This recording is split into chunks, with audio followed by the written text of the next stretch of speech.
Today we're going to talk about advantages of both the North and the South. Going into the war, each side had its own set of advantages that they thought would lead them to victory. I mentioned this earlier. At the beginning of the war, both the North and the South thought they were going to win the war. And not only did they think they were going to win the war, they thought they would win the war fairly quickly. I don't think either side had any idea that it was going to go on for 4 years. So let's start with the North. You'll see really quickly the North is more number-based. So we start population. In the North, there are about 22 million people living there as opposed to 9 million for the South. More people to work in the factories, serve in the military. Something to add in there, this was even more of an advantage because out of the 9 million Southerners, 4 million are slaves. So slave owners are never going to allow their slaves to fight in the war. And the reason why is they paid a lot of money for the slave. The slave could get injured or even killed. Also, I don't think they're going to trust their slaves with guns in their hand because they could use those to rebel. 90% of the factories and industry was in the North. This would be an advantage. It's going to be a lot easier for them to make things, whether that's guns or bullets or tents or uniforms or cannons. They have the factories in place to build those things that are needed in war. Another number one, the railroads. 70% of all railroads were located in the North.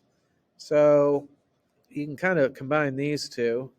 If you're making cannons up in New York and you need them to get to the battlefield in North Carolina, if you have a better system of railroads, you're going to be able to get those materials there much quicker. The South had some railroads, but their network wasn't as extensive. The North was not a brand new country like the South. So everything was already set in place and established.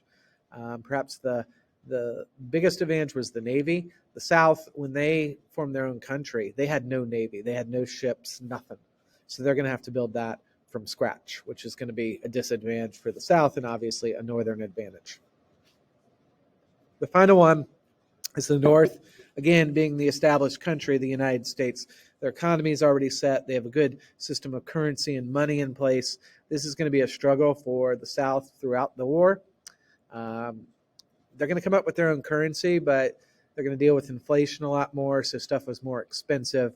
All in all, the economy was much better in the North. Switching to Southern advantages. And you'll see right away these are different. Okay, no numbers involved in them, but a unique set of advantages nonetheless. Number one, I titled Defending Homeland or Highly Motivated. So Southerners are fighting literally for everything. They're fighting for their homes, their land, they have slaves, their way of life. So if they lose this war, they stand to lose a lot more than the Northern soldier. If the Northern soldier loses the war, he goes home.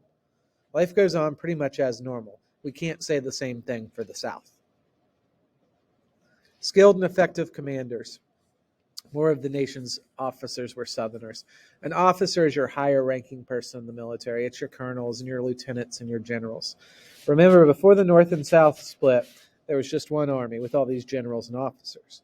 And then once the Southern states began to secede, a lot of these Southerners had to choose, am I going to stay in the American army or am I going to go into the Southern army? More of them chose the Southern army, so they had better overall commanders. This one I call home field advantage. 99% of all Civil War battles were fought in the South.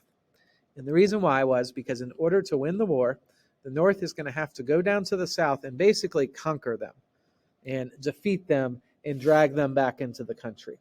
If the North never comes down, the South wins the war. Therefore, because the battles were being fought in the South, they could have the home field advantage. Maybe a couple of examples. They know good places to defend from. Maybe they know shortcuts that aren't on the maps, stuff like that.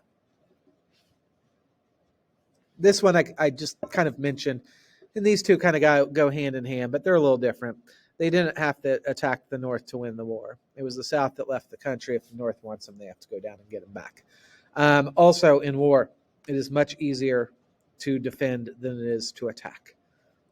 Attacking, typically, you're going to lose more men, it's more dangerous, etc. The final Southern advantage that I listed is your average Southern soldier